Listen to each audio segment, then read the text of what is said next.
से आकाश गूंज उठता था। सन 1394 ईस्वी परिहारों की शक्ति अस्त हो रही थी। गुजरात के सूबेदार जफर खान ने दिल्ली की कमजोर सल्तनत के चलते मंडौर और नागौर को अपने कब्जे में ले लिया था। अब चार दीवारी में परिहार नहीं, तुर्क आ बसे थे। जफर खां का हाकिम ऐबक खां मंडौर दुर्ग का किलेदार था, जो आए दिन अपनी क्रूरता का प्रदर्शन करता रहता था। पीड़ित किसान मंडौर के इंदा परिहार के प्रधान वीरराव हेमा गहलोत के पास मदद के लिए पहुंचे। राव हेमा जी, ये तुर्क हमसे मनमाना लगान वसूल करते हैं। आए दिन हमारी गायों को चुरा कर ले जाते हैं और अब अपने घोड़ों के लिए घास से लदी गाड़ियां मांग रहे हैं। हम तो बर्बाद हो जाएंगे। अपनी शक्ति पर इतना अभिमान कि उसे 3 किसानों पर आजमा रहा है। भैरू जी की सौगंध, जुल्म करने के लिए अब ऐबक खां जिंदा नहीं बचेगा।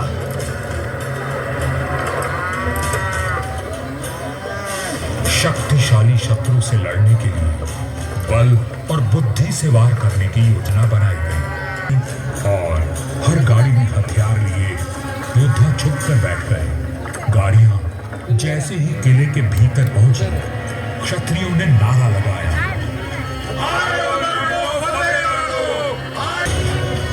इस अचानक हुए प्रहार से तुर्कों को संभलने का अवसर भी न मिला।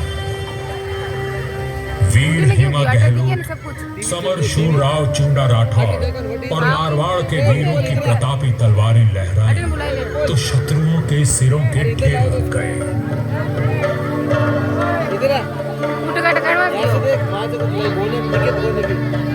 इसी जीत की याद में आज भी मंडौर में राव महोत्सव मनाया जाता है।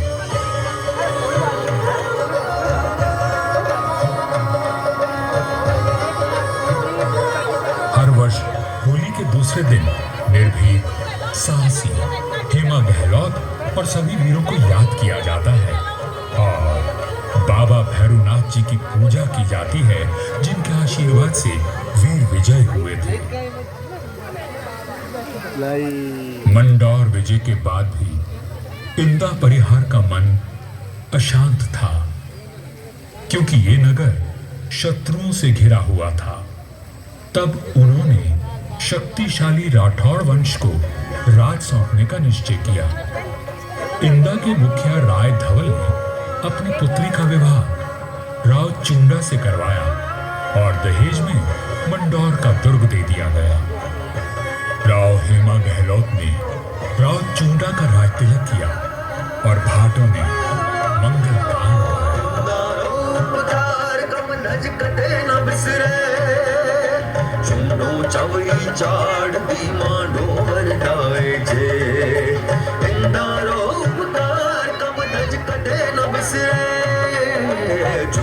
अपने कौशल और सामरिक सूझबूझ का परिचय देते हुए राव चुंडा ने अपने साम्राज्य को बढ़ाया और मंडौर को मारवाड़ की राजधानी बनाया। 1423 में नागौर के युद्ध में राव चुंडा वीर गति को प्राप्त हुए और उनके पुत्र कान्हा के बाद राजदंड राव रणमल ने संभाला।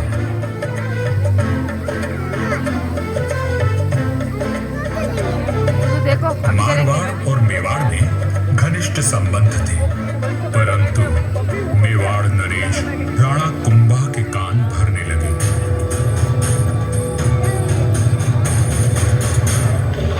मुझे राव रणमल की नीयत ठीक नहीं लगती राणा।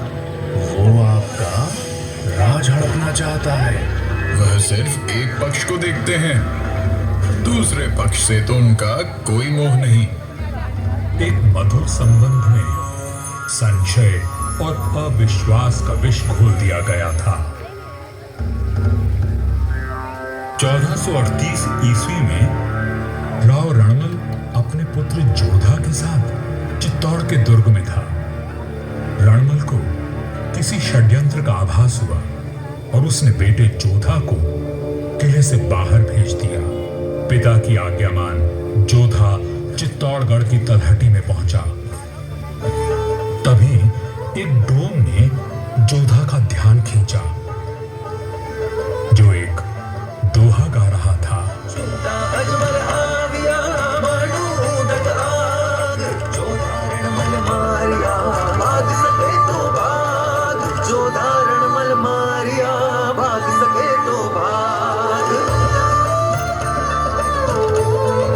राणा कुंभा के निर्देश पर चूंडा ने राव रणमल की हत्या कर दी थी।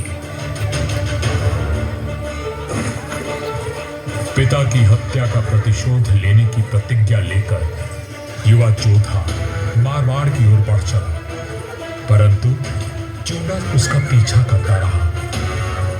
वह राणा कुंभा का ताऊ था और मारवाड़ का पुराना बैरी।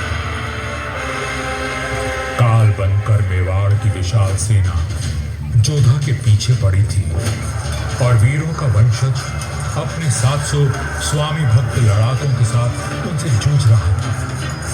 विपत्ति के हर बवंडर को साथ कर जब जोधा मंडोर पहुंचा तो उसके पास केवल 7 सैनिक बचे थे, पर चूंडा यहां भी आ पहुंचा।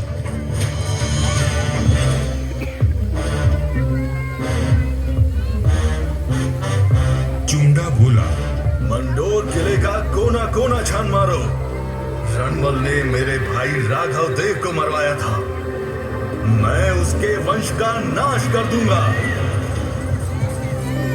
हुजूर, जोधा जांगलू प्रदेश की ओर भाग गया है। आप कहें तो उसका पीछा करें। रहने दो, वहां रेतीले टीलों में भटक कर वो खुद ही मर जाएगा। तुम राणा कुंभा के पास संदेश भिजवाओ, मंडोर पर अब हमारा राज है।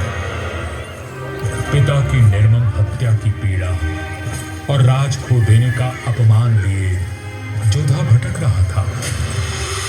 हर ओर शत्रु घात लगाए बैठे थे, पर जुझारू जोधा ने आस और विश्वास नहीं खोया। 15 वर्षों तक संघर्ष और अथक प्रयास करने के बाद जोधा ने दुर्भाग्य को जीत लिया। चूंडा की मृत्यु हो चुकी थी और मंडोर को राव जोधा ने फिर से जीत लिया था। समय बदल रहा था और देश पर विदेशी आक्रमणकारियों का संकट घेर आया था। ऐसे में एक दूसरे से लड़ने के बजाय मारवाड़ और मेवाड़ ने संधि कर ली।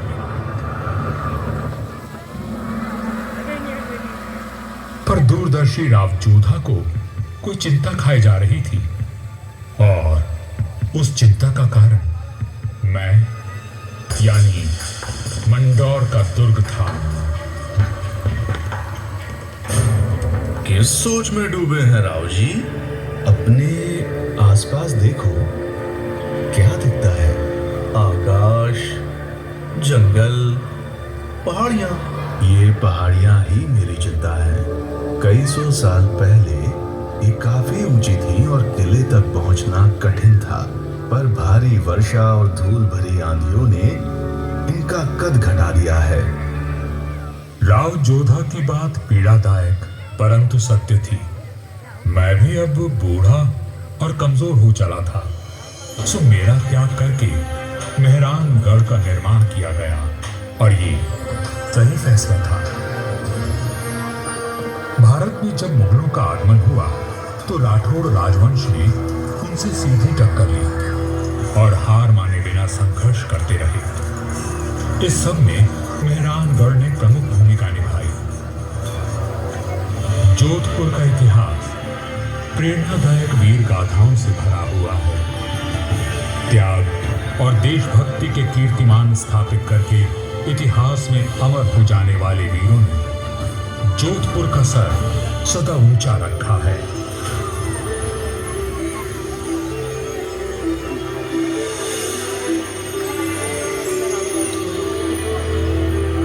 इस धरती पर जन्मे सपूत अपनी भुजाओं में इतना बल रखते थे कि मातृभूमि की रक्षा कर सके। तभी इनकी छत्र छाया में इनकी प्रजा सुखी और समृद्ध हुई।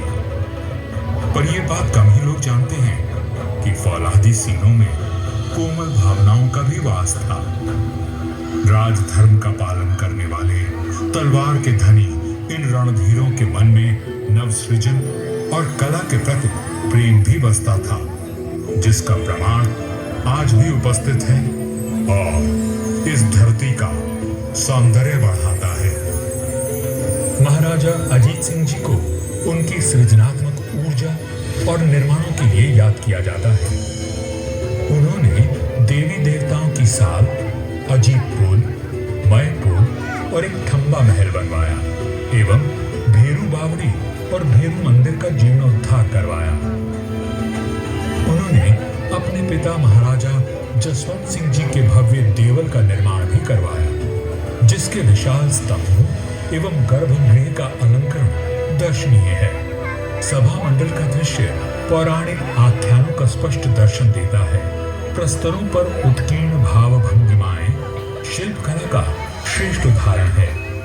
महाराजा जसवंत सिंह जी द्वितीय ने मंडौर को दर्शनीय बनाने पर विशेष ध्यान दिया। उन्होंने मंडौर बाग में 100 से अधिक प्रजाति के वृक्ष लगवाए, जो उद्यान की अहमियत को और अधिक सुंदरता प्रदान करते हैं।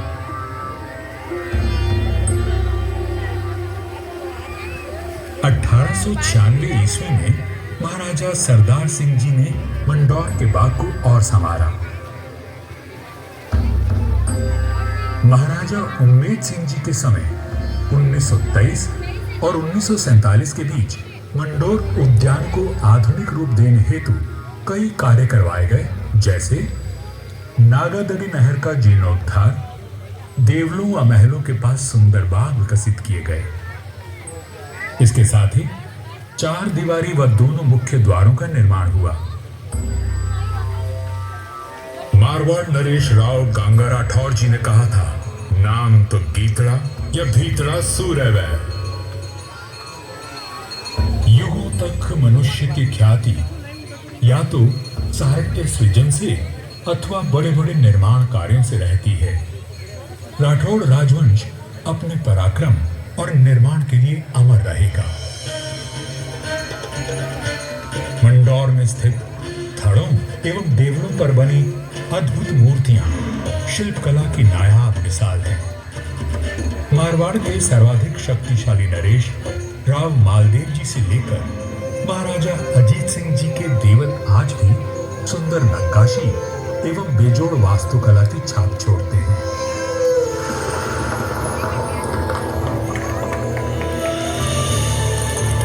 महाराजा अजीत सिंह जी के देवल का निर्माण इनके पुत्र महाराजा अभय सिंह जी ने संवत 1793 में शुरू करवाया, लेकिन इसे पूरा उनके प्रपौत्र महाराजा भीम सिंह जी ने संवत 1856 में किया।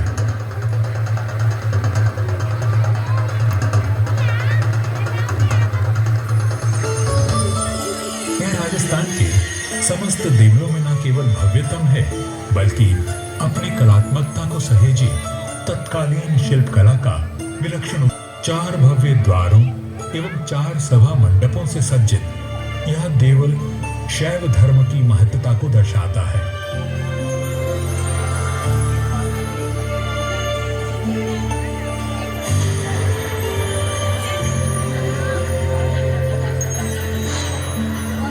आजादी के पश्चात यहाँ कई विकास कार्य करवाए गए और 1968 में यहाँ के महलों में संग्रहालय की स्थापना की गई।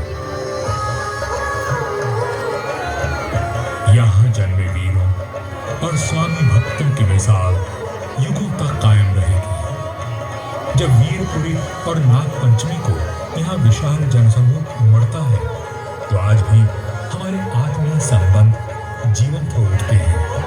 उनकी आंखों में उमड़े प्रेम और श्रद्धा को देखकर मन भाव विभोर उठता है।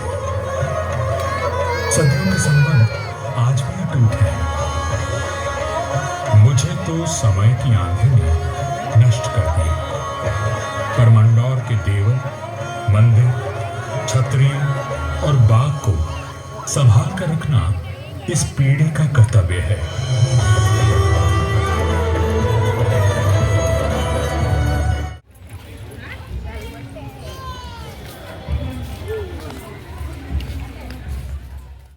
इधर ये गलती हो गई। हमने कहा आगे गाड़ी थोड़ी ये अल्लाह ने